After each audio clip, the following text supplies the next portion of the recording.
What was your experience in Indian newsrooms? वो news room में मैंने भी कास्टिस्ट कमेंट्स सुने हैं। वहाँ के एडिटर ने एक मेरे पे भी कास्टिस्ट कमेंट्स किए। I don't want to repeat them. पर अगर ये महाराष्ट्र में मेरे साथ हो रहा है तो कितने सारे जो दलित बहुजन रिपोर्टर्स है, आदिवासी रिपोर्टर्स है, उनके साथ और बुरा ताज्जुब हुआ रहेगा, जो वो इधर ओपन अप भी नहीं कर सकते, या जो जिनको प्लेटफॉर्म ही नहीं रहेगा वो बात करने का। जहाँ पे एक हो रहा है कि तुम चैटर्जी बैनर्जी मुखर्जी हो, या तुम शर्मा वर्मा हो, या त्रिपाठी हो, या चतुर्वेदी हो, इसलिए तुमको इधर बिठाया गया है। तुमको अंडरस्टैंडिंग तो इस चीज़ का खाक नहीं है। तो जर्नलिज्म किया, उसके बाद जर्नलिज्म की कुछ प्रैक्टिसेस की, कहाँ काम किया, और भारत के न्यूज़ रूम में कैसा एक्सपीरियंस रहा? क्योंकि खासकर दलित बहुजन बैकग्राउंड के जो जर्नलिस्ट हैं भारत के मीडिया में, उनके एक्सपीरियंसेस बहुत ख़राब हैं। What was your experience in Indian news rooms? मेरा इंडियन न्यूज़ रूम्स में एक्सपीरियंस था, पहला जो था वो scroll.in करके वेबसाइट है, न्यूज़ पोर्टल है, वहाँ पे था। वहाँ मैं सिर्फ 3 महीने के लिए एज एन इंटर्न ज्वाइन किया था। उसके बाद मैं टाइम्स ऑफ इंडिया का एक सब न्यूज़पेपर है पुणे मिरर, वहाँ पे पुणे में ज्वाइन हुआ था, टाइम्स ऑफ इंडिया पुणे में। वहाँ का एक्चुअली मेरा एक्सपीरियंस काफ़ी बुरा था।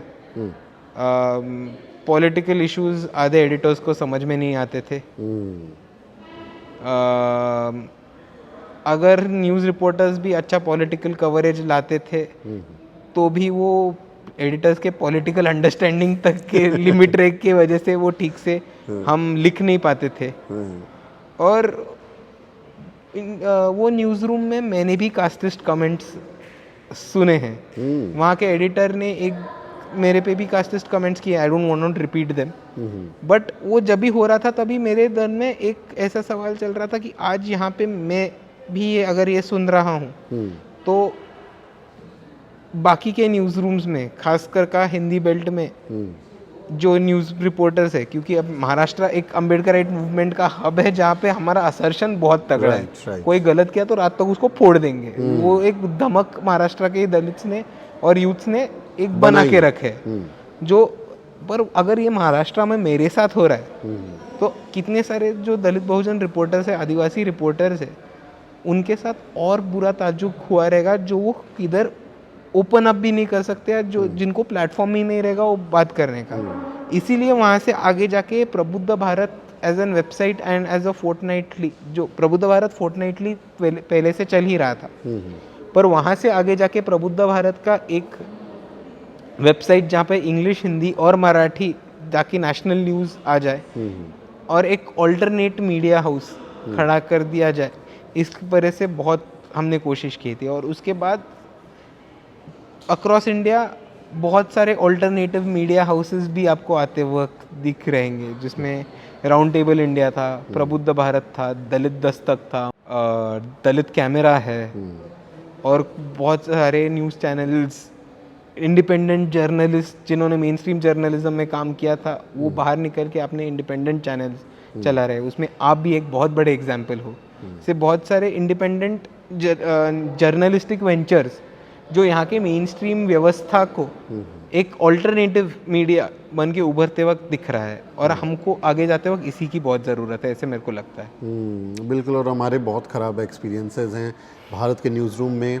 कई बार हमने अपने सुनाई अपनी कहानियाँ भी कि हमें क्या क्या झेलना पड़ा। I don't want to repeat क्योंकि इंटरव्यू आपका हो रहा है।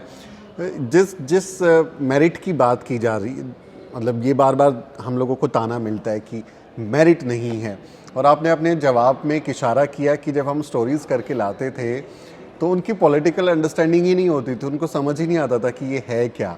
और ये बहुत किस्से हमारे साथ भी हैं। मैंने भी बहुत बार झेला है कि जिन जर्नलिस्ट को, जिन एडिटर्स को हम कुछ लिखते थे, स्टोरीज़ लिखते थे, उनको उस पर कुछ भी नहीं आता था, एकदम ख़राब उनका एक्सपीरियंस होता था, कुछ भी समझ नहीं होती थी, और वो हमको ताना देते कि आप में मेरिट नहीं है। तो how do you see this merit का ताना, तुम मेरिट वाले नहीं हो, कैसे देखते हो इसको?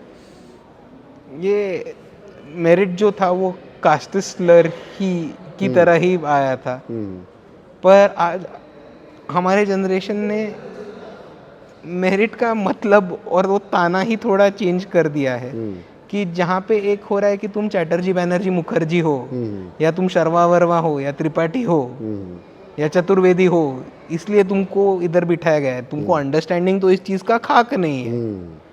और ये आज काम करते वक्त, और जैसे दलित यूथ अलग अलग जगहों पे जाके अपने स्पेसेस कैप्चर्स कर रहे हैं, इस वैसे ही उनको पता चल रहा है कि ये मेरिट का ताना तो उल्टा होना चाहिए, क्योंकि इनकी जो जाति व्यवस्था है उन्होंने इनको ये पोजीशन पे लाके पहुंचा है। हम यहाँ पे पहुंचे हैं तो हमारे एजुकेशन की वजह से, हमारे मेहनत की वजह से, और बाबा साहब ने दिए हुए हकों के वजह से, हमारे राइट्स के वजह से, अधिकारों की वजह से। और ये जो ताना है आपको थोड़ी टाइम में रिवर्स होता जाएगा, जब आप देखोगे कि इन स्लोली एक ये जो ब्राह्मण और सवर्णाओं के प्रोडक्शन है या उनका काम है, उसमें जो मीडियोक्रिटी दिखती है वो एक ग्लोबल लेवल पे दिखती जाएगी।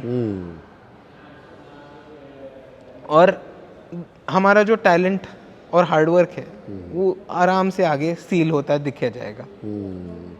और इसी तरह से मेरे को लगता है कि ये कभी ना कभी तो आगे जाके caste slur will end somewhere. वो उम्मीद है कि कभी ख़त्म हो जाएंगे, हालांकि अभी भी बढ़ता ही जा रहा है, तमाम तरीके की चीज़ें बढ़ती जा रही हैं। रिजर्वेशन हमारे लिए लागू हुआ ताकि हमको भी बराबरी मिल सके, हमें कुछ नुमाइंदगी मिल सके, रिप्रेजेंटेशन हमारा सिक्योर हो सके, लेकिन उसके ताने दिए जाते हैं। सुजात अम्बेडकर को कभी रिजर्वेशन का कोटे वाला है ऐसा कोई ताना मिला है? लोगों ने लेबल करना है तो कर ही देंगे। आधे से ज़्यादा ताने कोटा या रिजर्वेशंस नहीं, बट तुम अंबेडकर हो इसलिए यहाँ पे पहुँच पाए हो, ऐसे बहुत जेलस लोगों से या हर्ट लोगों से सुनने को आया है। जब भी ऐसे बहुत सारी चीज़ें बोली गई है जो उनके मायने उनको डाइजेस्ट नहीं हुई। पर कोटे वाला है या रिजर्वेशन वाला है, ये मेरे पे आरोप कभी हो ही नहीं सकता, क्योंकि मेरा सारा एजुकेशन ओपन से हुआ है, जनरल कैटेगरी से हुआ है। और जो लोग ये ताने मारते हैं, मेरिट की बात करते हैं, कोटे पे ताने मारते हैं, उनको मेरा बचपन से दूसरा चैलेंज रहा था कि तुम मेरिट की बात करते हो, मैं कोटे से नहीं लड़ूंगा, मैं ओपन से आऊँगा, मैं तुम्हारी सीट खाने आ रहा हूँ। तुमको मेरिट की पड़ी है तो तुम तुम्हारी सीट मेरे से बचा के दिखाओ। तुम जनरल वाली एक सीट मेरे से बचा के दिखाओ। उनके एरिया में घुस के कंपटीशन लड़ना है तो मेरे से लड़ो। साथियों, अगर आपको द न्यूज़ वीक का काम पसंद है और आप चाहते हैं कि हम यूं ही अम्बेडकरवादी पत्रकारिता करते रहें, तो हमारी आर्थिक मदद जरूर करें। आप अपनी स्क्रीन पर दिखाई दे रहे इस QR कोड को स्कैन करें और न्यूज़ वीक फाउंडेशन के खाते में अपनी दान की राशि भेजें। QR कोड के अलावा आप UPI के जरिए भी मदद कर सकते हैं। आप हमारी UPI ID newsweek@yes bank पर भी मदद भेज सकते हैं। इसके अलावा आप हमारे अकाउंट में भी मदद भेज सकते हैं। खाते का नाम है Newsweek foundation, account number है 02358800000640। IFSC कोड है YesB000235। बैंक का नाम यस बैंक है और ब्रांच है नेहरू पैलेस, दिल्ली।